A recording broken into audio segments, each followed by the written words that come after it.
Pəri qalası da əfsanəsiz deyil. Yerli sakinlər danışır ki, yaşlı adamların söylədiyinə görə Əmir Teymurun sərkərdələrindən birini öldürən, yerli üsyançıların başçısı olan Pəri adlı qız bu qalaya sığınıb.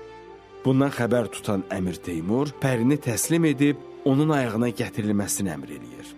Qeyri-bərabər döyüşdə məğlub olacağını görən Pəri özünü qaladan çaya atır və həlak olur. Ondan sonra qalaya Pəri adını verirlər.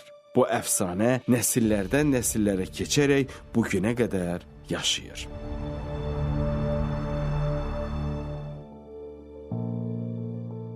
Balakən həm də zəngin flora və faunaya malikdir. Dağ və düzənlik meşələrində müxtəlif heyvanlar yaşayır. Bölgənin qoruq ərazisinə düşən hissəsi isə sanki cənnətin bir parçasıdır. Buranın təbiəti əsl möcüzədir. Zaqatala dövlət qoruğu Zaqafqaziyada təşkil olunan ilk qoruqlardan biridir. Qoruq şimaldan Rusiya, qərbdən Gürcüstan Respublikası, cənubdan Alazan, Həftaran vadisinə qədər uzanan alçaq dağlıq zoranın yamaçları ilə əhatələnir.